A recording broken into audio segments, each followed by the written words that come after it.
নমস্কার। আমাদের আজকের আলোচ্য বিষয় রাষ্ট্রবিজ্ঞান, সংজ্ঞা, বিবর্তন ও বিষয়বস্তু। এটি একাদশ শ্রেণীর রাষ্ট্রবিজ্ঞান বিষয়ের প্রথম অধ্যায়।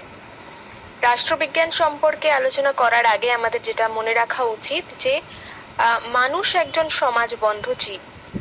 সমাজকে ছাড়া মানুষ চলতে পারে না। ঠিক এই উদ্দেশ্যেই দার্শনিক অ্যারিস্টটল বলেছিলেন যে যে ব্যক্তি সমাজকে ছাড়া চলতে পারে তিনি পশু কিংবা ভগবান। সময়ের সাথে সাথে সমাজের যেরকম পরিবর্তন ঘটতে থাকে ঠিক একইভাবে পরিবর্তন ঘটে মানব সমাজেরও। আমরা দেখেছি প্রথমে ছিল বন্য যুগ, তারপরে আসে বর্বর যুগ এবং শেষে আসে সভ্য যুগ। এবং একই সাথে সাথে সমাজ এবং মানুষ বিভিন্ন সম্পর্কে জড়িয়ে পড়ে। কখনো সেটা অর্থনৈতিক সম্পর্ক, কখনো সেটা সাংস্কৃতিক সম্পর্ক, কখনো সেটা নৈতিক সম্পর্ক। সুতরাং সমাজ ব্যবস্থা যত জটিল এবং বহুমুখী হতে থাকে, বিভিন্ন চিন্তাবিদরা এটা ভাবেন যে এই জটিলতা থেকে সমাজকে মুক্ত করার জন্য এবং মানুষের সমাজ জীবনের বিভিন্ন দিকের পর্যালোচনা করার জন্য সমাজ বিজ্ঞানের প্রয়োজন। এই সমাজ বিজ্ঞানেরই একটি শাখা হলো রাষ্ট্রবিজ্ঞান। এবার খুব আশ্চর্যভাবে রাষ্ট্রবিজ্ঞান এই নামকরণের পিছনে বেশ কিছু মতবিরোধ ছিল। এই শাস্ত্রকে রাষ্ট্রবিজ্ঞান বলা হবে নাকি রাজনীতি বলা হবে, এই নিয়েও বেশ অনেক বিশ্লেষণ রয়েছে। যেমন ইয়েলিনেক, উনি বলেছেন যে রাষ্ট্রবিজ্ঞানের মতো এমন একটিও বিজ্ঞান নেই যার একটি সুন্দর পরিভাষা প্রয়োজন। সুন্দর পরিভাষা অর্থাৎ গুড টার্মিনোলজি। আবার একই সূত্রে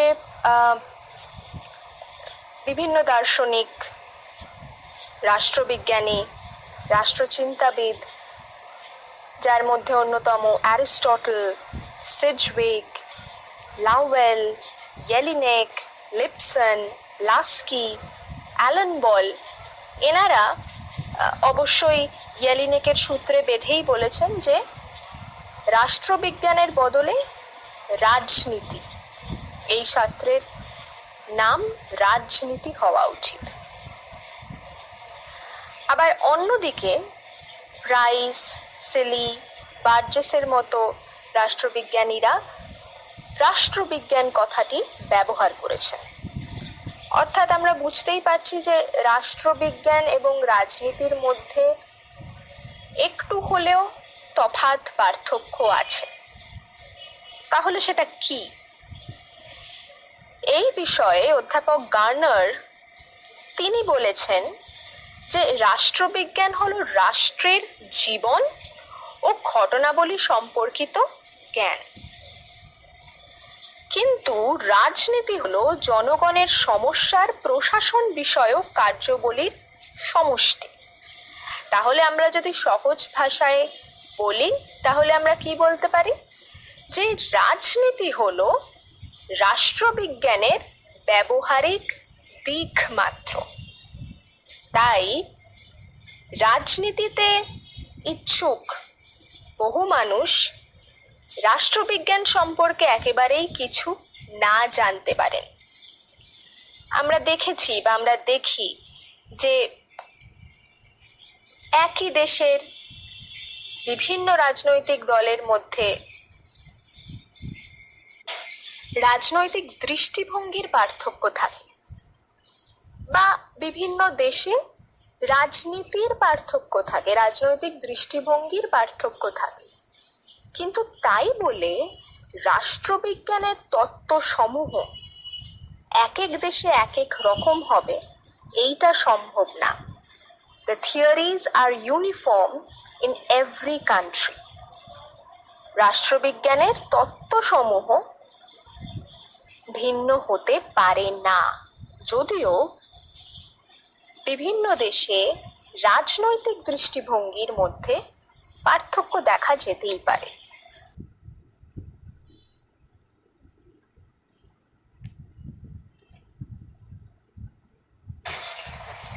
রাজনীতি বা পলিটিক্স এই বিষয়ে আমরা প্রথম উল্লেখ পাই গ্রিক দার্শনিক অ্যারিস্টটলের কালবিজয়ী গ্রন্থ পলিটিক্সে। গ্রিক শব্দ পোলিস, এই শব্দ থেকে ইংরেজি শব্দ পলিটিক্সের জন্ম। পোলিস শব্দটির অর্থ নগর, এবং অ্যারিস্টটল সমকালীন গ্রিক নগর রাষ্ট্র, অনুসৃত নীতি, সমস্যাদি আলোচনার বিষয়বস্তু হিসেবেই রাজনীতিকে বেছে নিয়েছিলেন। তবে বলাই বাহুল্য যে বর্তমানে অনেক পরিবর্তন হয়েছে সমাজ ব্যবস্থার, মানব সমাজের, এবং রাজনীতি যেই অর্থে অ্যারিস্টটল ব্যবহার করেছিলেন সেই অর্থে বর্তমানে রাজনীতিকে আবদ্ধ রাখা একেবারেই সম্ভব না। সাধারণত এখন আমরা রাজনীতি বলতে বিভিন্ন রাজনৈতিক দৃষ্টিভঙ্গির কথা বুঝি, বা বিভিন্ন রাজনৈতিক দলের মধ্যে ক্ষমতার লড়াইকে বুঝি। তবে এই ভাবনা বা এই চিন্তাধারা খুবই সংকীর্ণ। কেউ কেউ মনে করেন রাজনীতি হলো ন্যায় নীতি বর্জিত উপায়ে ব্যক্তিগত সুযোগ সুবিধা লাভ। আবার কেউ কেউ মনে করেন রাজনীতি হলো অধিকতর সভ্য উপায়ে সিদ্ধান্ত গ্রহণ। আবার হ্যারপ, হেগ, ব্রেসলিন তাদের রচিত comparative government and politics and introduction এখানে রাজনীতিকে একটি প্রক্রিয়া হিসেবে উল্লেখ করেছেন, এবং এই প্রক্রিয়ার মাধ্যমে গোষ্ঠীসমূহ যৌথভাবে সিদ্ধান্ত নিতে সক্ষম হন, এবং এই গোষ্ঠী বিভিন্ন আকারের হতে পারে। তার এক প্রান্তে যেরকম পরিবার থাকতে পারে, আবার আরেক প্রান্তে অবশ্যই রয়েছে ইন্টারন্যাশনাল কমিউনিটি, আন্তর্জাতিক সম্প্রদায়। যদি আমরা রাজনীতির প্রকৃতি এই সম্পর্কে আলোচনা করি, তাহলে প্রথম যেই বিষয়টি উঠে আসবে সেটা হলো রাজনীতি হলো একটি গঠনমূলক এবং বাস্তব বিষয়। এই উদ্দেশ্যে হেগ, হ্যারপ, ব্রেসলিন ওনারা বলেছেন যে রাজনীতির প্রথম কাজ এবং প্রধান কাজ হলো সেই সমস্ত অবস্থাকে খুঁজে বার করা যার জন্যে বিভিন্ন গোষ্ঠী তাদের লক্ষ্যে পৌঁছতে পারছেন না। সুতরাং রাজনীতির কাজ কি? সেই সমস্ত গোষ্ঠীদের সাহায্য করা একটি লক্ষ্যে পৌঁছানোর। তবে এই অঙ্গীকার থেকে আমরা কি বলতে পারি যে বিভিন্ন গোষ্ঠীর মধ্যে লক্ষ্য পূরণের জন্য প্রাথমিক মতবিরোধ হতেই পারে, এবং রাজনৈতিক মতাদর্শ, রাজনৈতিক দৃষ্টিভঙ্গির মাধ্যমেই এই সমস্ত মতবিরোধ সমাধান করা যেতে পারে। তাহলে তার জন্যে কি প্রয়োজন? রাজনৈতিক ইচ্ছার।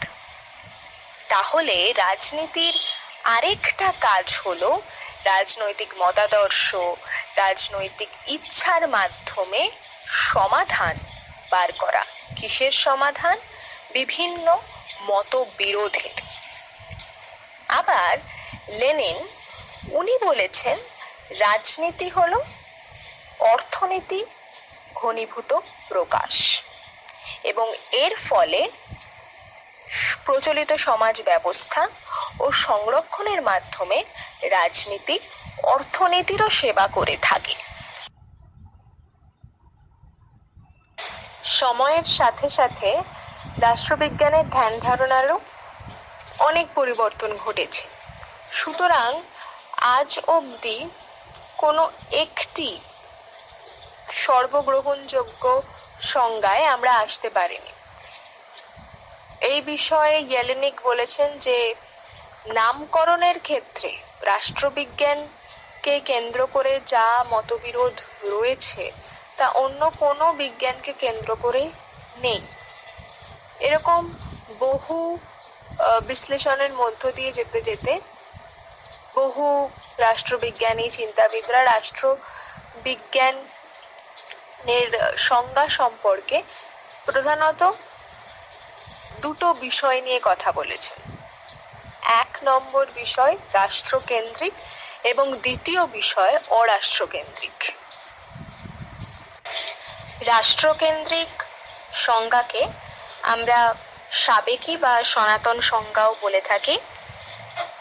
এই সংজ্ঞা অনুসারে রাষ্ট্রের উৎপত্তি, প্রকৃতি, উদ্দেশ্য, কার্যাবলী এইসব নিয়ে যে শাস্ত্র আলোচনা করে তাকেই রাষ্ট্রবিজ্ঞান বলা হয়। আবার ব্লানশলির মতে রাষ্ট্রের ভিত্তি, মৌলিক অবস্থা ও প্রকৃতি এইসব নিয়ে যে শাস্ত্র আলোচনা করে তাকে রাষ্ট্রবিজ্ঞান বলা হয়। অধ্যাপক গার্নারের মতে রাষ্ট্রকে নিয়ে যে শাস্ত্রই আলোচনা করে তাকেই রাষ্ট্রবিজ্ঞান বলা হয়। গেটেল উনি বলেছেন যে রাষ্ট্র আগে কি ছিল সেই ঐতিহাসিক অনুসরণ এবং বর্তমান রাষ্ট্রের বিশ্লেষণ, ব্যাখ্যা যে শাস্ত্র করে তাকে রাষ্ট্রবিজ্ঞান বলা হয়। রাফায়েল মনে করেন যে যা কিছু রাষ্ট্রকে স্পর্শ করে তাই হলো রাষ্ট্রবিজ্ঞান। অন্যদিকে পল জানে তিনি মনে করেন যে রাষ্ট্রবিজ্ঞান হলো সমাজবিজ্ঞানের এমন এক অংশ যা রাষ্ট্রের মৌলিক ভিত্তি, সরকারের নীতিসমূহ এইসব বিষয়ে আলোচনা করে। এবং বার্জেস তিনি মনে করেন রাষ্ট্রবিজ্ঞান হলো স্বাধীনতা এবং সার্বভৌমিকতার বিজ্ঞান। এই সমস্ত বিষয়গুলো নিয়েই আমাদের রাষ্ট্রকেন্দ্রিক রাষ্ট্রবিজ্ঞান সংজ্ঞা। অন্যদিকে Graham Wallas, Arthur Bentley, Harold Lasswell, Alan Ball, David Easton প্রমুখ আধুনিক আচরণবাদীদের মতে রাষ্ট্রকেন্দ্রিক সংজ্ঞা খুবই সংকীর্ণ, কারণ রাষ্ট্রবিজ্ঞান শুধু রাষ্ট্রকে নিয়েই আলোচনা করে এমন হতে পারে না। তাদের মতে রাষ্ট্রবিজ্ঞান বেসরকারি প্রতিষ্ঠান, রাজনৈতিক দল, কোনো ব্যক্তির বা গোষ্ঠীর রাজনৈতিক মতাদর্শ নিয়েও আলোচনা করতে পারে। আবার লাসওয়েল বলেছেন যে সমাজের প্রভাব এবং প্রভাবশালীদের নিয়ে যে আলোচনা তাকে রাষ্ট্রবিজ্ঞান বলা হয়। এবার এই প্রভাব এবং প্রভাবশালী বলতে আমরা কি বুঝি? রবার্ট ডালের মতে সমাজে কোনো ব্যক্তি যদি নিজের ইচ্ছা অনুসারে অন্য কোনো ব্যক্তিকে দিয়ে কোনো কাজ করিয়ে নিতে সক্ষম হন, তাহলে সেই ব্যক্তিকে, যেই ব্যক্তি অন্যকে দিয়ে কাজ করাতে সক্ষম হয়েছেন তাকে বলা হবে প্রভাবশালী এবং তার ক্ষমতাকে বলা হয় প্রভাব। বিভিন্ন ব্যক্তির প্রভাবের তুলনামূলক আলোচনা ছাড়া রাজনীতি সম্পূর্ণ নয়। তাই ক্ষমতা, শাসন, কর্তৃত্ব অর্থাৎ পাওয়ার, রুল, অথরিটি এই তিনটি হলো রাজনৈতিক আলোচনার প্রধান প্রতিপাদ্য। এরপর আমন্ড পাওয়েল ওনারা বলেছেন যে রাষ্ট্রবিজ্ঞান হলো অভিজ্ঞতাবাদী বা এম্পিরিক্যাল, অর্থাৎ রাষ্ট্রবিজ্ঞানের মাধ্যমে আমরা ক্ষমতার সমস্যা এবং প্রক্রিয়ার সঙ্গে যুক্ত থাকি। আবার ডেভিড ইস্টনের মতে রাষ্ট্রবিজ্ঞান হলো মূল্যের কর্তৃত্ব সম্পন্নের বরাদ্দের পাঠ। তাহলে এইসব থেকে আমরা কি বলতে পারি? যে রাষ্ট্রবিজ্ঞান হলো এমন একটি বিষয় যা ক্ষমতা, শাসন, কর্তৃত্বের বন্ধনে আবদ্ধ মানুষের সঙ্গে মানুষের একটি স্থায়ী সম্পর্ক নির্ধারণকারী রাজনৈতিক ব্যবস্থা এই বিষয়ে আলোচনা করে থাকে। তাহলে আমাদের যদি রাষ্ট্রবিজ্ঞানের একটি গ্রহণযোগ্য সংজ্ঞা জিজ্ঞাসা করা হয়, তাহলে তার উত্তরে আমরা কি কি পয়েন্ট বলতে পারি? 1 নম্বর পয়েন্ট, রাষ্ট্রবিজ্ঞান হলো সমাজবিজ্ঞানের একটি শাখা। এটা নিয়ে কোনো মতবিরোধ নেই। দ্বিতীয় পয়েন্ট আমরা কি বলতে পারি? যে রাষ্ট্রবিজ্ঞান বিজ্ঞান ভিত্তিক, আবারও বলছি, বিজ্ঞান ভিত্তিক আলোচনার মাধ্যমে রাষ্ট্রের তত্ত্ব, শাসন প্রণালী ও সংগঠন নিয়ে আলোচনা করে। তৃতীয় পয়েন্ট কি হবে? যে রাষ্ট্রবিজ্ঞান আন্তর্জাতিক আইন, সম্পর্ক, সংগঠন এইসব নিয়েও বিশ্লেষণ করে থাকে। এবং শেষ বা লাস্ট পয়েন্ট যেটা হবে সেটা হলো রাষ্ট্রবিজ্ঞানের দ্বারা আমরা বিভিন্ন প্রকারের রাজনৈতিক ব্যবস্থার বিশ্লেষণ এবং তুলনামূলক আলোচনা ও মূল্যায়ন করে থাকি। রোমান রাষ্ট্রচিন্তায় যেই 2 দার্শনিক এবং রাষ্ট্রচিন্তাবিদের নাম উল্লেখযোগ্য তারা হলেন পলিবিয়াস এবং সিসেরো। রোমান দার্শনিক, ইতিহাসবিদ ও আইনজীবীদের সর্বাপেক্ষা বড় অবদান হলো যুক্তিবাদিতা ও ন্যায়কে আইনের ভিত্তি বলে ঘোষণা করা।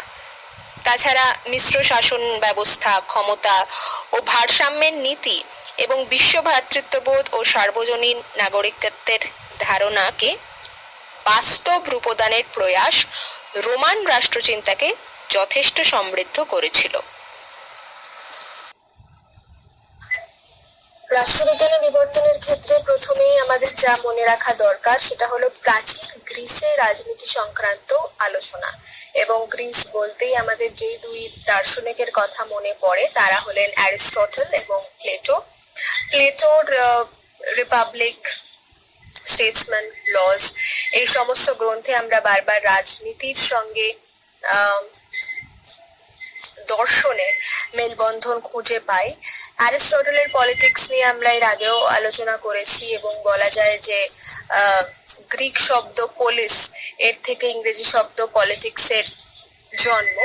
তাছাড়া অ্যারিস্টটল বারবার রাজনীতির সাথে নীতিশাস্ত্রের যে একটি তফাৎ, যে একটি পার্থক্য আছে সেটা বুঝিয়েছেন। একই সময় প্রাচীন ভারতে বিভিন্ন রাজনৈতিক আলোচনা, বিশ্লেষণ দেখা গিয়েছিল। তার মধ্যে উল্লেখযোগ্য অবশ্যই ঋগ্বেদ এবং কৌমতন্ত্র, যেখানে উপজাতীয় শাসন ব্যবস্থার সম্পর্কে বলা হয়েছে। তাছাড়া বৌদ্ধ রাষ্ট্রচিন্তায় বারবার ধরা পড়েছে সামাজিক চুক্তির উল্লেখ। এবং তারও আগে সংহিতা, ব্রাহ্মণ এই 2 গ্রন্থে আমরা উল্লেখ পাই রাষ্ট্র ব্যবস্থা, রাজতন্ত্র এইসব বিষয়ে এবং রাজার ক্ষমতা কিভাবে প্রজা নিয়ন্ত্রণ করে এর বিষয়েও। এবং সবথেকে উল্লেখযোগ্য গ্রন্থ অবশ্যই অর্থশাস্ত্র, চাণক্য বা কৌটিল্যের অর্থশাস্ত্র, যেখানে আমরা একটি অযোগ্য রাজার কি পরিণাম হতে পারে তার সম্বন্ধে জানতে পারি। এছাড়া জানতে পারি যুদ্ধ জয়ের বিভিন্ন কৌশল সম্পর্কে। মধ্যযুগে বিশেষত খ্রিস্ট ধর্ম ভিত্তিক রাজনৈতিক মতাদর্শ প্রচার পায় এবং বিশিষ্ট চিন্তাবিদদের মধ্যে উল্লেখযোগ্য আগস্টিন, অ্যাকুইনাস এবং পরবর্তীকালে মার্সেল অফ প্যাডুয়া, উনি আমাদেরকে সচেতন করেন আধুনিক যুক্তিবাদ, তারপর গণতান্ত্রিক চিন্তাধারা এবং লোকায়ত সার্বভৌমিকতার উপর। নবজাগরণের সময় বহু নতুন চিন্তাধারার প্রতিষ্ঠা পায়, তার মধ্যে মানবতাবাদ বা হিউম্যানিজম, ধর্মনিরপেক্ষতা বা সেকুলারিজম উল্লেখযোগ্য। এবং বিশিষ্ট চিন্তাবিদ ম্যাকিয়াভেলি, উনি প্রথম আমাদের রাজনৈতিক বিশ্লেষণের ক্ষেত্রে ইন্ডাকটিভ মেথড বা আরোহী পদ্ধতি বিষয়ে বলেন। এছাড়া উনি সর্বপ্রথম আমাদের মনে পলিটিক্যাল ম্যান বা রাজনৈতিক মানুষ এই সম্পর্কে একটি ধারণা স্থাপন করেন এবং পরবর্তীকালে উনি প্রথম নির্মাণকারী ভ্যালু ফ্রি পলিটিক্স বা মূল্যমান নিরপেক্ষ রাজনীতির। ষোড়শ শতাব্দীর চিন্তাবিদ বোদ, ওনার সার্বভৌমত্ব তত্ত্বের ওপর পরবর্তীকালে বিভিন্ন আধুনিক চিন্তাধারা স্থাপন হয় ওনার তত্ত্বকে কেন্দ্র করেই। এরপর টমাস হবস, উনি একজন ইংরেজ চিন্তাবিদ। উনি প্রথম ছিলেন লিগাল সভরেনিটির জন্মদাতা। লিগাল সভরেনিটি অর্থাৎ আইনগত সার্বভৌমিকতা। এবং উনি প্রথম বিজ্ঞানসম্মত পদ্ধতি রাজনীতির ক্ষেত্রে ব্যবহার করেছিলেন, তার জন্য ওনাকে বলা হয় প্রথম রাজনীতির বিজ্ঞানসম্মত ব্যাখ্যাকার। সপ্তদশ শতাব্দীর অন্যতম চিন্তাবিদ জন লক, উনি সবার আগে আমাদের বোঝায় পলিটিক্যাল সভরেনিটি বা রাজনৈতিক সার্বভৌমিকতার ব্যাপারে, এবং ওনাকে পলিটিক্যাল সভরেনিটির জনক হিসেবে আমরা অনুসরণ করি। উনি আবার অভিজ্ঞতাবাদী পদ্ধতি বা এম্পিরিক্যাল মেথড রাজনৈতিক বিশ্লেষণের ক্ষেত্রে ব্যবহার করেন এবং এই পদ্ধতির মাধ্যমে তিনি আলোচনা করেন সামাজিক চুক্তি মতবাদ, মানে সোশ্যাল কন্ট্যাক্ট থিওরি। এবং তারপর রুসো, ওনাকে মনে করা হয় উনি হলেন জনগণের সার্বভৌমিকতা বা পপুলার সভরেনিটি এই চিন্তাধারাটির জন্মদাতা। এবং ওনার জেনারেল উইল বা সাধারণ ইচ্ছা এই তত্ত্বটি রাজনৈতিক চিন্তাধারার এবং রাষ্ট্র ইতিহাসে সর্বোপরি গুরুত্ব বলে মনে করা হয়। অষ্টাদশ শতাব্দীতে আমরা দেখতে পাই শিল্প বিপ্লব বা ইন্ডাস্ট্রিয়াল রেভলিউশন 1760 সালে, তারপর ফ্রেঞ্চ রেভলিউশন বা ফরাসি বিপ্লব 1789 সালে এবং আমেরিকান ওয়ার অফ ইন্ডিপেন্ডেন্স বা আমেরিকার স্বাধীনতা সংগ্রাম 1776 সালে। এবং এই সমস্ত বিপ্লব বা সংগ্রাম থেকে যেই রাষ্ট্রচিন্তা উঠে আসছে তা হলো হিতবাদ বা ইউটিলিটেরিয়ানিজম। হিতবাদী চিন্তাবিদদের মধ্যে জেরেমি বেন্থামের নাম খুবই উল্লেখযোগ্য এবং তার হিতবাদী তত্ত্বের মূল বক্তব্য হলো সর্বাধিক পরিমাণ সুখ লাভ যেমন ব্যক্তির চূড়ান্ত লক্ষ্য, যে কোনো মানুষই চায় সে সব থেকে বেশি সুখ উপলব্ধ করবে, ঠিক তেমনি সর্বাধিক সংখ্যক মানুষের সর্বাধিক পরিমাণ হিত সাধন হলো সমাজের চূড়ান্ত লক্ষ্য। এবং তিনি রাষ্ট্রের প্রকৃতি বিশ্লেষণ, ব্যক্তির সঙ্গে রাষ্ট্রের সম্পর্ক নির্ধারণের ক্ষেত্রেও বিভিন্ন তত্ত্ব প্রয়োগ করেছেন। তাছাড়া তিনি সর্বপ্রথম বলেন যে রাষ্ট্র হলো ব্যক্তির অছি। কেন? কারণ ব্যক্তি যেমন রাষ্ট্রের প্রতি তার কর্তব্য পালন করে, ঠিক তেমনি রাষ্ট্র সর্বাধিক সংখ্যক ব্যক্তির সর্বাধিক পরিমাণ সুখ লাভ নিশ্চিত করে বা করার লক্ষ্য যে কোনো সমাজেরই থাকা উচিত। পরবর্তীকালে জন স্টুয়ার্ট মিল, উনি রিপ্রেজেন্টেটিভ গভর্নমেন্ট বা প্রতিনিধিত্বমূলক সরকার, উদারনীতিবাদের সংশোধন, স্বাধীনতা প্রভৃতি সংক্রান্ত তত্ত্ব এবং সব থেকে বেশি যেটা গুরুত্বপূর্ণ, তিনি প্রথম যিনি রাষ্ট্রবিজ্ঞানকে একটি স্বতন্ত্র শাস্ত্র হিসেবে আত্মপ্রতিষ্ঠা বা প্রতিষ্ঠা দেওয়ার জন্যে যথেষ্ট সাহায্য করেছেন। 19 শতকের শেষ দিক থেকে 20 শতকের শেষ দিক পর্যন্ত রাষ্ট্রবিজ্ঞানের বিবর্তনের ইতিহাসের সঙ্গে মার্কিন যুক্তরাষ্ট্রের নাম ওতপ্রোতভাবে জড়িয়ে আছে। ফ্রান্সিস লাইবার উনি 1827 সালে মার্কিন যুক্তরাষ্ট্রে চলে যান এবং 1857 সালে কলম্বিয়া কলেজের ইতিহাস ও রাষ্ট্রবিজ্ঞান বিভাগে প্রফেসর হিসেবে নিযুক্ত হন।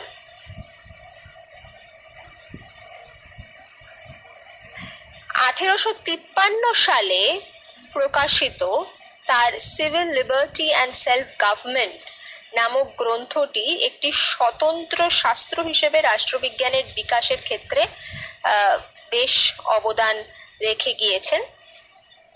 1880 সালে জন ডাব্লিউ বার্জেস তার উদ্যোগে মার্কিন যুক্তরাষ্ট্রের কলম্বিয়া বিশ্ববিদ্যালয়ে রাষ্ট্রবিজ্ঞানের একটি সমতাদর্শী গোষ্ঠী বা স্কুল অফ পলিটিক্যাল সায়েন্স গড়ে ওঠে। রাষ্ট্রবিজ্ঞানকে স্বতন্ত্র শাস্ত্র হিসেবে স্বীকৃতি দানের ক্ষেত্রে হার্বার্ট বেক্সটার অ্যাডামসের ভূমিকা বিশেষ উল্লেখযোগ্য। ইউরোপীয় বিশ্ববিদ্যালয়গুলির অনুসরণ করে তিনি 1876 সালে প্রতিষ্ঠিত করেন জন হপকিন্স বিশ্ববিদ্যালয়ে ইতিহাস ও রাষ্ট্রবিজ্ঞানের উন্নতি, প্রশিক্ষণ ও গবেষণার কর্মসূচি।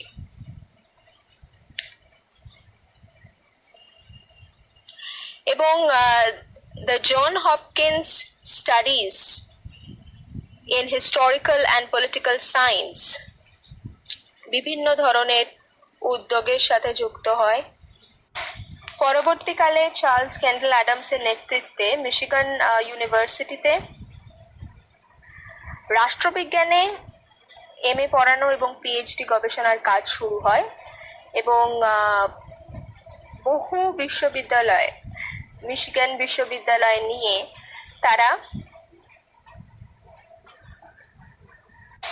তথ্যভিত্তিক গবেষণা এবং ঐতিহাসিক তুলনামূলক পদ্ধতিতে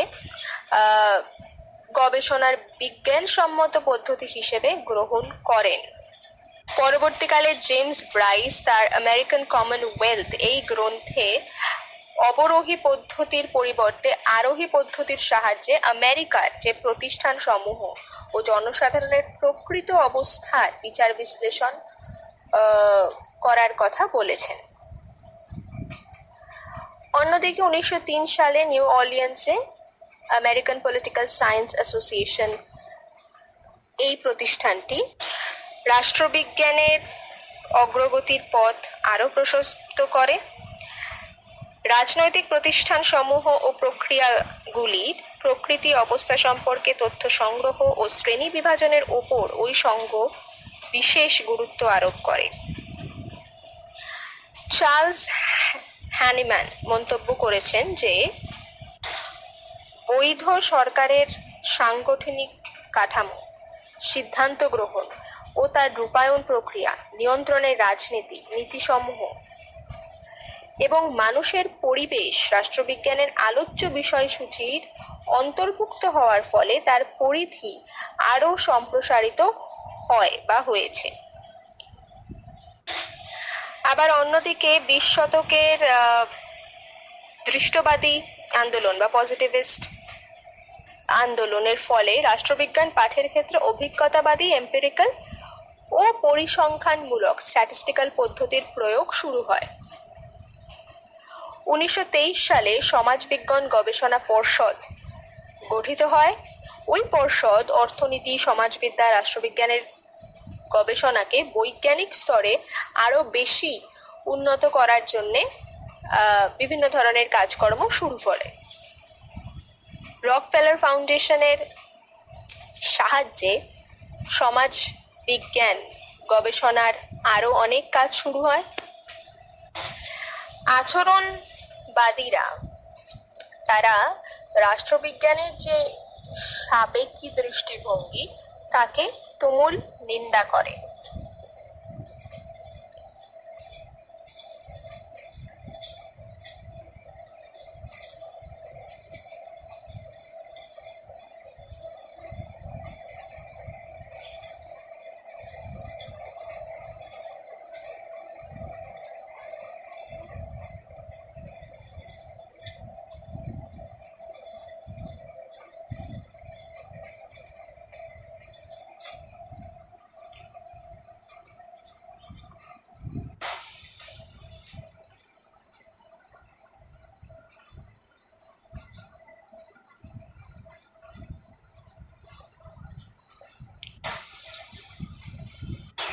Harold Lasswell, Gabriel Almond, Myron Weiner, Sidney Verba, Robert Dahl প্রমুখ বিশিষ্ট রাষ্ট্রবিজ্ঞানী তথা চিন্তাবিদ। এনাদের আশীর্বাদে, এনাদের কাজে আচরণবাদ কার্যত একটি তাত্ত্বিক বিপ্লবে পরিণত হয়।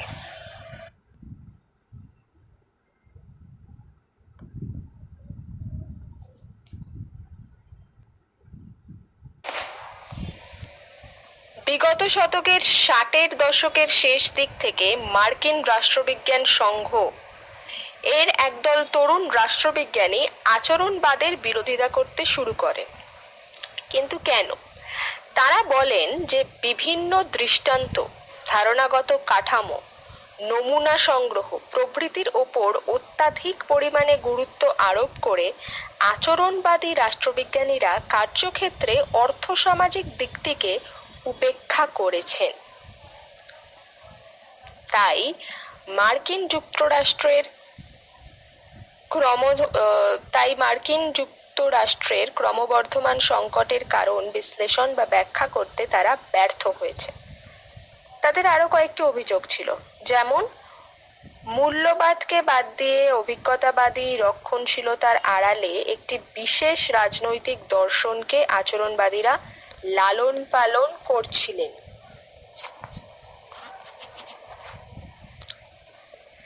ঠিক এই কারণেই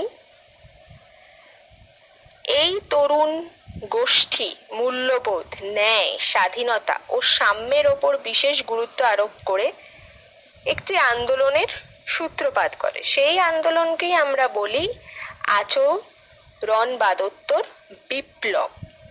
পরবর্তীকালে ডেভিড ইস্টন এই আন্দোলনকে স্বীকৃতি দেন।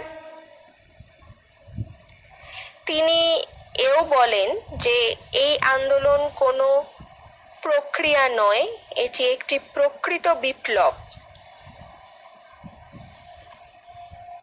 আচরণবাদোত্তর আন্দোলনকারীদের আরেকটি দাবি ছিল, এনারা রাষ্ট্রবিজ্ঞানকে শাসন প্রণালী সংক্রান্ত বিজ্ঞানের রূপান্তরিত করার পক্ষে ছিলেন। এবার মার্ক্সবাদী ধারা সম্পর্কে ফিওডর বুর্লাটেস্কি, কে শেষাদ্রি প্রমুখ মনে করেন যে সমাজতান্ত্রিক দৃষ্টিকোণ থেকে রাজনৈতিক প্রক্রিয়াকে বিশ্লেষণ করার প্রাথমিক নীতিগুলি মার্ক্সবাদ লেনিনবাদের মধ্যে বিশেষভাবে লক্ষ্য করা যায়। বুর্লাটেস্কি এও বলেছেন যে মার্ক্স এঞ্জেলস রাজনীতি, রাজনৈতিক ক্ষমতা, রাজনৈতিক কার্যকলাপ প্রকৃতির প্রকৃতি বিশ্লেষণের সঙ্গে সঙ্গে শোষক শ্রেণীর রাজনীতির পাশাপাশি প্রলেতারীয় রাজনীতির ভিত্তি স্থাপন করেছিল এবং তারা শুধু তাত্ত্বিক ও পদ্ধতিগত ভিত্তি গড়ে তোলেননি, সেই সঙ্গে রাজনৈতিক প্রক্রিয়া, রাষ্ট্রের কার্যকলাপ, রাজনৈতিক দল, নেতৃত্ব প্রভৃতি সম্পর্কে নির্দেশনা দেন। লেনিন ক্ষমতা ও রাজনীতির সমস্যার প্রতি তীক্ষ্ণভাবে নজর রাখতেন। তার প্রমাণ হলো তার কয়েকটি গ্রন্থ, যেরকম the state and revolution, the state, imperialism, the highest stage of capitalism প্রভৃত। তাই একদিক থেকে বলা যায় যে মার্ক্সবাদীরা সমগ্র সমাজের আলোকে তার বিভিন্ন অংশকে বিচার বিশ্লেষণ করেন এবং মার্ক্সবাদীদের আরেকটি অভিমত আছে, সেটা হলো শোষণমূলক বুর্জোয়া রাষ্ট্রের শ্রেণী চরিত্রকে আড়াল করার উদ্দেশ্যেই আচরণবাদীরা রাষ্ট্রহীন ও মূল্যমান নিরপেক্ষ আলোচনার ওপর গুরুত্ব দেন। রাষ্ট্রবিজ্ঞানের বিষয়বস্তু, এই আলোচনায়ও বেশ কিছু মতবিরোধ আছে এবং এই মতবিরোধগুলোকে 3 ভাগে ভাগ করা যায়। 1 নম্বর সাবেকি অভিমত, 2 নম্বর সাম্প্রতিক অভিমত এবং 3 নম্বর মার্ক্সবাদীদের অভিমত।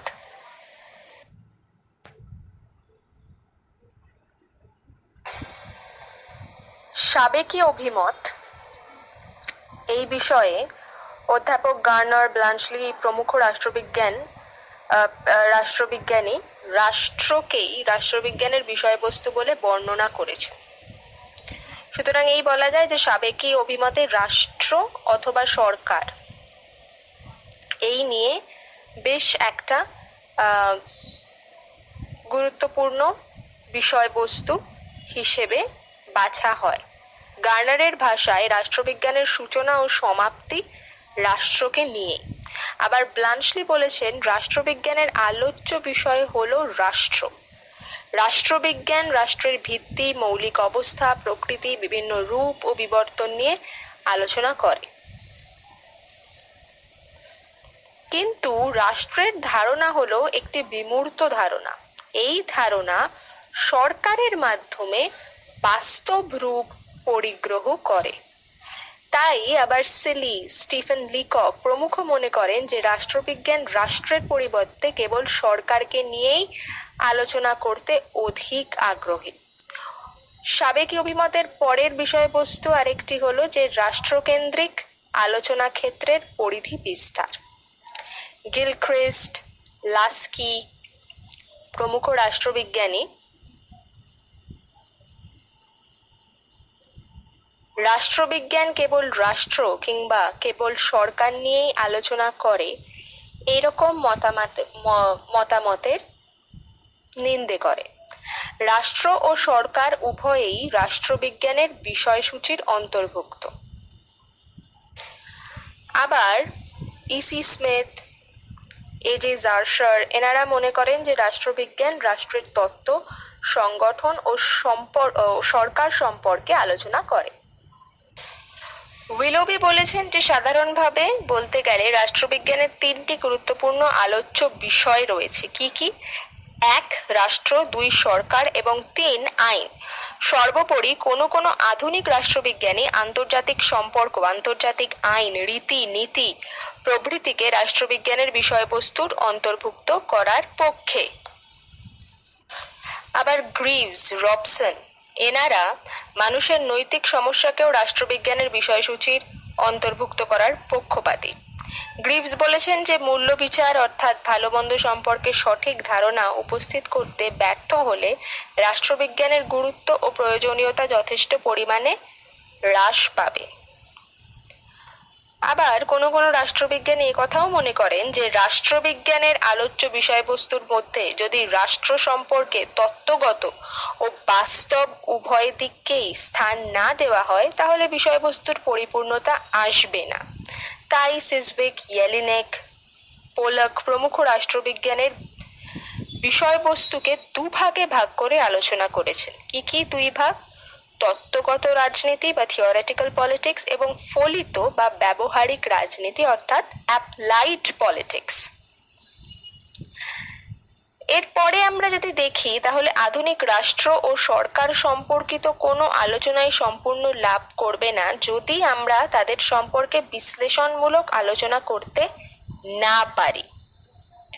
ঐতিহাসিক বিশ্লেষণের সাহায্যে অতীত ও বর্তমান সম্পর্কে যে জ্ঞান অর্জন করা যায় তারই আলোতে আগামী দিনের রাষ্ট্রের একটি বাস্তব ভিত্তিক চিত্র তুলে ধরা সম্ভব। এদিক থেকে বিচার করে রাষ্ট্রবিজ্ঞানকে একটি উদ্দেশ্যমূলক বিজ্ঞান বলেও অভিহিত করা যায়। কিন্তু আবার রাষ্ট্রকেন্দ্রিক আলোচনার বেশ কিছু সীমাবদ্ধতা আছে। সেগুলো কি? ম্যাকেনজি এই ধরনের আলোচনার ধারাকে অত্যধিক আইনমুখী, কৃত্রিম এবং খামখেয়ালিপূর্ণ বলে বর্ণনা করেছেন এবং তিনি প্রধানত 4টে দিক থেকে এই রাষ্ট্রকেন্দ্রিক আলোচনার সমালোচনা করেন। কি? 1 নম্বর, বিশ্বের নবজাত রাষ্ট্রগুলির প্রকৃতি বিশ্লেষণ করলে দেখা যায় যে এদের অধিকাংশই পাশ্চাত্য রাষ্ট্র ব্যবস্থার মতো দেশের ভিতর থেকে গড়ে ওঠেনি। 2 নম্বর, পশ্চিমী দেশগুলিতে রাষ্ট্র ও সমাজের মধ্যে সম্পর্কের পরিবর্তন সাধিত হওয়ার ফলে রাষ্ট্রবিজ্ঞানের পুরনো ধারণা পরিবর্তিত অবস্থার সঙ্গে সামঞ্জস্য রক্ষা করতে ব্যর্থ হয়েছে। 3 নম্বর কি, যে সমাজবিজ্ঞানের বিভিন্ন শাখার মধ্যে ক্রমবর্ধমান সহযোগিতা রাষ্ট্রবিজ্ঞানের আলোচনা ক্ষেত্রে সম্পর্কিত পুরাতন ধ্যান ধারণার ওপর কঠিন আঘাত হেনেছে। বর্তমানে সমাজবিদ্যা, সামাজিক মনস্তত্ত্ব, সামাজিক নৃতত্ত্ব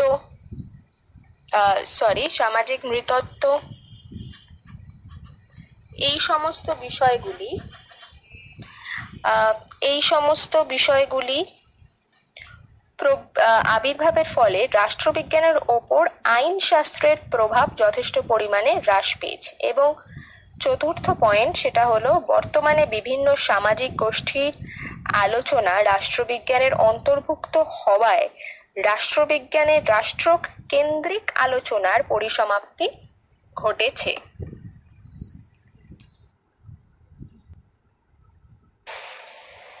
রাষ্ট্রবিজ্ঞানের রাষ্ট্রকেন্দ্রিক আলোচনার সমালোচনা করার পর Graham Wallas, Arthur Bentley, David Truman, Robert Dahl, David Easton প্রমুখ এই সিদ্ধান্তে এসে পৌঁছন যে রাষ্ট্রবিজ্ঞান রাষ্ট্র ও সরকারকে নিয়ে আলোচনা করার সঙ্গে সঙ্গে ব্যক্তি, গোষ্ঠী, রাজনৈতিক বিরোধ ও বিরোধ মীমাংসা, প্রভাব ও প্রভাবশালী ক্ষমতা, রাজনৈতিক মতাদর্শ প্রভৃতিকেও আলোচনা ক্ষেত্রে রাখে। তাই আমরা যদি সাম্প্রতিক অভিমতের কথা বলি, সেগুলোকে কয়েকটি ভাগে ভাগ করে আলোচনা করা যায়। প্রথম, ব্যক্তি ও গোষ্ঠী সংক্রান্ত আলোচনা। ভোটদাতা হিসেবে ব্যক্তির আচার আচরণ, প্রশাসক, আইনজীবী বা বিচারপতি হিসেবে ব্যক্তির ভূমিকা ইত্যাদিকে আধুনিক রাষ্ট্রবিজ্ঞানীদের কেউ কেউ যেমন রাষ্ট্রবিজ্ঞানের আলোচনা ক্ষেত্রের অন্তর্ভুক্ত বলে মনে করে, তেমনি আবার বেন্টলে, ট্রুম্যান প্রমুখ রাজনৈতিক দল বা যে কোনো স্বার্থ গোষ্ঠী প্রভৃতির স্বতন্ত্র ভূমিকা পর্যালোচনার ওপরও গুরুত্ব আরোপ করেন। দ্বিতীয়ত কি বলা যেতে পারে? বলা যেতে পারে যে প্রভাব ও প্রভাবশালীদের সম্পর্কে আলোচনা। লাসওয়েল, রবার্ট ডাল প্রমুখ রাষ্ট্রবিজ্ঞানী মনে করেন যে রাষ্ট্রবিজ্ঞান সমাজের প্রভাব ও প্রভাবশালীদের নিয়ে আলোচনা করে।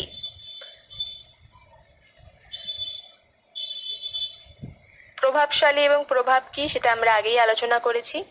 এরপরে আরেকটি যে বিষয়ে আসে সেটা হলো বিরোধ ও অনৈক্য সম্পর্কে আলোচনা। অস্টিন রেনি, রবার্ট ডাল, অ্যালান বল প্রমুখ বিরোধ ও অনৈক্যকে রাষ্ট্রবিজ্ঞানের আলোচনা ক্ষেত্রে অন্তর্ভুক্ত বলে মনে করে। অস্টিন রেনির মতে বিভিন্ন ব্যক্তির মধ্যেকার বিরোধ যেমন মানব জীবনের অপরিহার্য অংশ, তেমনি রাজনৈতিক বিরোধ হলো মানব সমাজের অপরিহার্য অঙ্গ। 4th পয়েন্ট হলো ক্ষমতা সংক্রান্ত আলোচনা। সেখানে লাসওয়েল, রবসন, রবার্ট ডাল, অ্যালান বল এনারা বলছেন যে ক্ষমতা ও ক্ষমতার জন্য প্রতিদ্বন্দ্বিতাকে রাষ্ট্রবিজ্ঞানের আলোচনা ক্ষেত্রের অন্তর্ভুক্ত করেছেন। 5ম পয়েন্টে রাজনৈতিক মতাদর্শের ব্যাপারে কথা বলা হচ্ছে।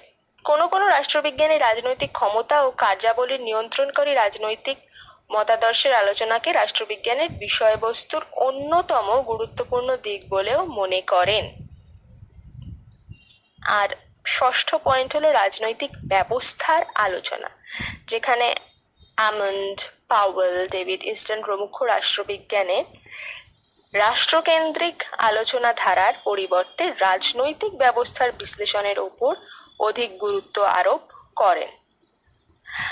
এবং আলমন্ড ও পাওয়েলের মতে রাজনৈতিক ব্যবস্থা, আইন, প্রশাসন, আদালতের মতো সরকারি প্রতিষ্ঠানসমূহ নিয়ে যেমন রাষ্ট্রবিজ্ঞান আলোচনা করে থাকে, তেমনই আলোচনা করে থাকে চাপ সৃষ্টিকারী গোষ্ঠী, রাজনৈতিক দল, সংযোগ সাধনের মাধ্যমে নির্বাচনী আচরণ, রাজনৈতিক সংস্কৃতি ও সামাজিক কিরণ নিয়ে।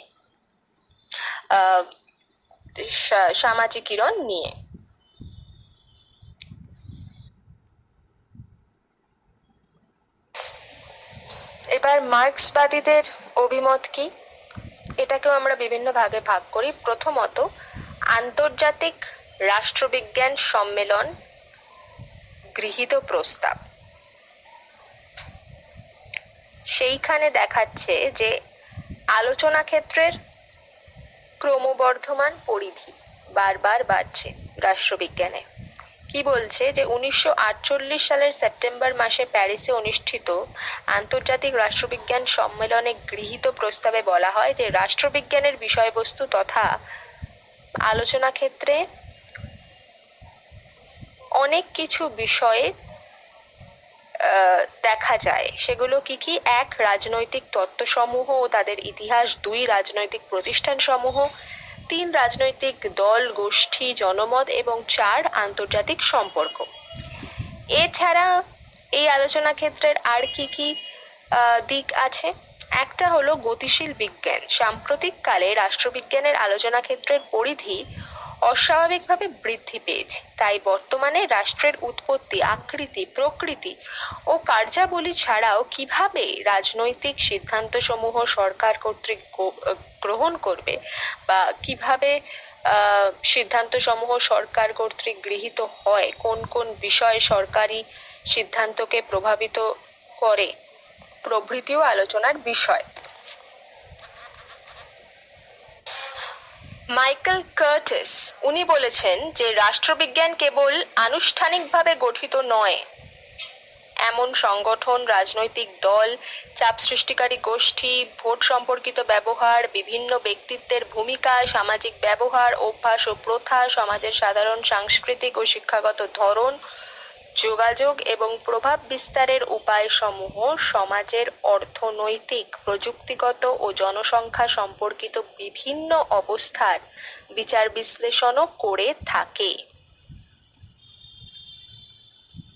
তাহলে আমরা যদি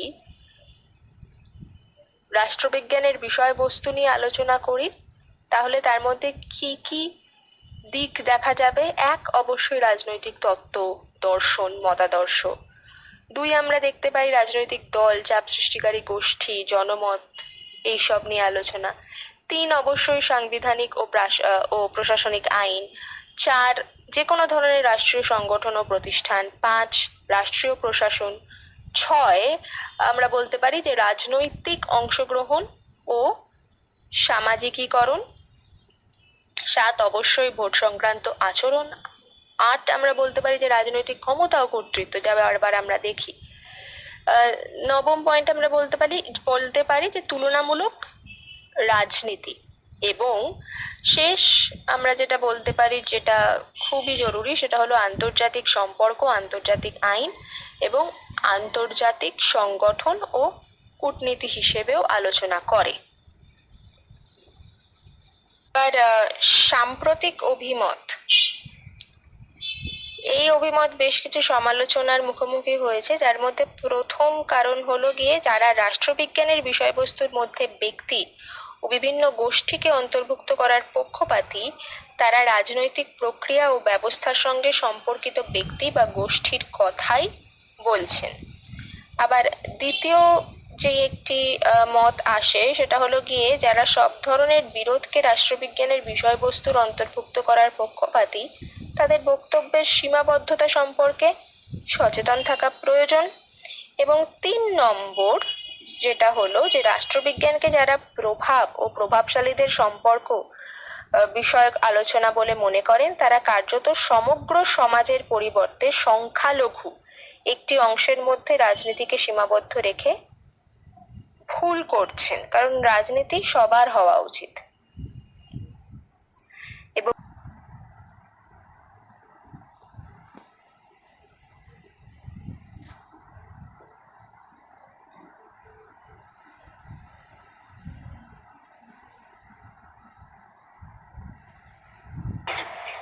এরপর একটা খুব ইন্টারেস্টিং বিষয় আসে, সেটা হলো রাষ্ট্রবিজ্ঞান কি বিজ্ঞান পদবাচ্য?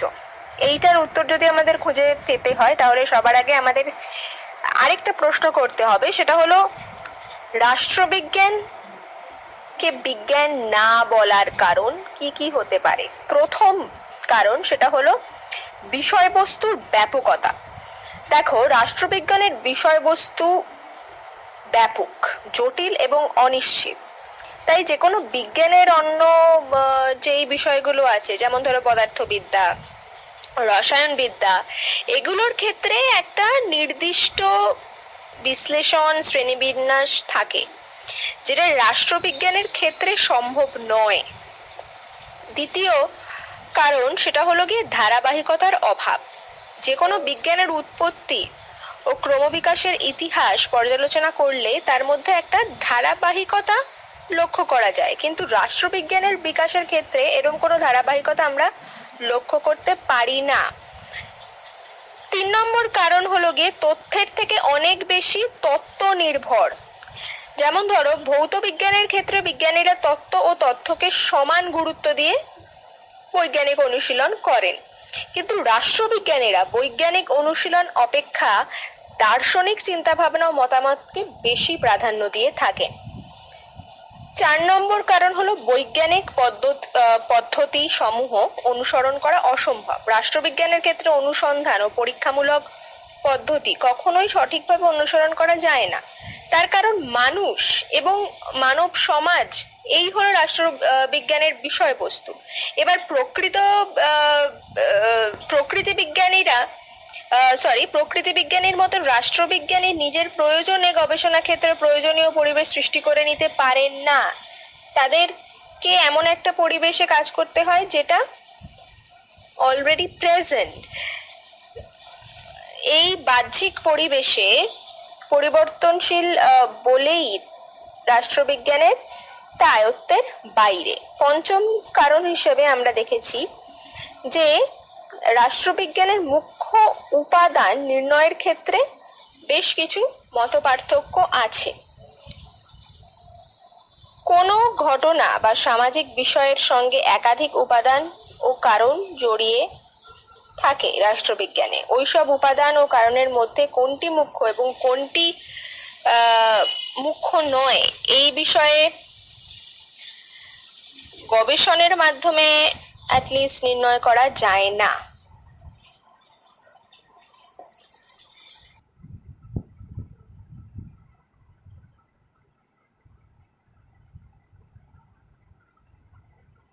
এরপরে দেখা যাক যে রাষ্ট্রবিজ্ঞানকে বিজ্ঞান বলার কি কি কারণ। কারণ আমরা বলছি কথাটা রাষ্ট্রবিজ্ঞান, তাহলে 1 নম্বর কারণ হচ্ছে সুসংবদ্ধ জ্ঞানার্জন সম্ভব। অন্যান্য বিজ্ঞানের মতো রাষ্ট্রবিজ্ঞানেও পর্যবেক্ষণ, অভিজ্ঞতা, শ্রেণী বিভক্তিকরণ প্রভৃতি পদ্ধতির সাহায্যে রাষ্ট্রের উৎপত্তি, প্রকৃতি, নাগরিকদের আচার আচরণ প্রভৃতি সম্পর্কে আমরা জ্ঞান অর্জন করতে পারি। 2 নম্বর কারণ সেটা হলো সাধারণ সূত্রের প্রতিষ্ঠা সম্ভব। আচ্ছা, এই সুসংবদ্ধ জ্ঞান থেকে আমরা কিছু সাধারণ নিয়ম বা সূত্র প্রতিষ্ঠা করতে পারি। সেই নিয়ম বা সূত্রগুলি রাজনৈতিক সমস্যার সমাধানের ক্ষেত্রেও প্রযুক্ত কখনো কখনো হয়। তাছাড়া মানুষের রাজনৈতিক আচরণের মধ্যেও শৃঙ্খলা দেখা যায়। এ প্রসঙ্গ মন্তব্য করতে গিয়ে লর্ড ব্রাইস বলেছেন, মানুষের রাজনৈতিক আচার আচরণ জটিল হলেও তার মধ্যে সুসামঞ্জস্য লক্ষ্য করা যায় এবং এই সামঞ্জস্যই রাষ্ট্রবিজ্ঞানের ভিত্তি। 3 নম্বর কারণ আমরা কি বলতে পারি, যে বিকাশের ক্ষেত্রে ধারাবাহিকতা বর্তমান। যারা বিকাশের ক্ষেত্রে রাষ্ট্রবিজ্ঞানের মধ্যে ধারাবাহিকতা নেই বলে মনে করেন, তার সমাজবিজ্ঞানের এই শাখাটির স্বরূপ যথার্থভাবে উপলব্ধি করতে ব্যস্ত হয়েছেন। কারণ জন্মলগ্ন থেকেই রাষ্ট্রবিজ্ঞান এক একটি স্তর অতিক্রম করে বর্তমান অবস্থায় উপনীত হয়েছে এবং একটি স্তরের ওপর দাঁড়িয়ে বিকশিত হওয়ার পর রাষ্ট্রবিজ্ঞান পরবর্তী স্তরে প্রবেশ করেছে। 4র্থ পয়েন্ট হিসেবে আমরা বলতে পারি তত্ত্ব ও তত্ত্বের ওপর সমান গুরুত্ব আরোপ। রাষ্ট্রবিজ্ঞান তথ্য অপেক্ষা তত্ত্বের ওপর অনেক বেশি গুরুত্ব আরোপ করে বলে যাদের অভিযোগ, তারা রাষ্ট্রবিজ্ঞানের সাবেকি বা সনাতন রূপটি প্রত্যক্ষ করেই এরূপ সিদ্ধান্তে উপনীত হয়েছেন। কারণ মার্কস এঙ্গেলসের কেবল তত্ত্ব নয়, সেই সঙ্গে ঐতিহাসিক তথ্য প্রমাণের ওপর ভিত্তি করেই সমাজ বিকাশের ধারাটিকে বিজ্ঞানসম্মতভাবে ব্যাখ্যা করেছেন। এবং শেষমেশ আমরা বলতে পারি যে মূল্যমান নিরপেক্ষ বাস্তব আলোচনা সম্ভব। এবং শেষমেশ আমরা যদি রাষ্ট্রবিজ্ঞান পাঠের প্রয়োজনীয়তা নিয়ে কথা বলি, তাহলে যে বিষয়গুলি আসবে সেটা হলো গিয়ে রাজনৈতিক সচেতনতার বৃদ্ধি ঘটায়, বর্তমান যুগে মানব জীবনের এমন কোনো দিক নেই যে সম্পূর্ণভাবে রাষ্ট্রের প্রভাব মুক্ত। তাই মানব জীবন, সমাজ জীবন, এই সমস্ত বিষয়, রাজনৈতিক ব্যবস্থা, আচার আচরণ, এই সমস্ত বিষয়ে আমাদের সচেতন করে রাষ্ট্রবিজ্ঞান। তাছাড়া বুদ্ধিবৃত্তিরও বিকাশ ঘটায়, কারণ রাষ্ট্রবিজ্ঞানের বিভিন্ন তত্ত্ব সম্পর্কে অবহিত না থাকলে কোনো ব্যক্তির পক্ষে তার দেশের রাষ্ট্র ব্যবস্থা বা আন্তর্জাতিক রাষ্ট্র ব্যবস্থা সম্পর্কে জ্ঞানার্জন সম্ভব নয়। এবং শেষমেশ একজন সুনাগরিক হিসেবে আমাদের দায়িত্ব পালন করতে রাষ্ট্রবিজ্ঞান সাহায্য করে। একটি দেশের আচার আচরণ মেনে, রাষ্ট্র ব্যবস্থা, শাসন ব্যবস্থা মেনে একটি নাগরিকের কী কী দায়িত্ব থাকা উচিত সেই বিষয়ে আমাদেরকে রাষ্ট্রবিজ্ঞান সচেতন করে।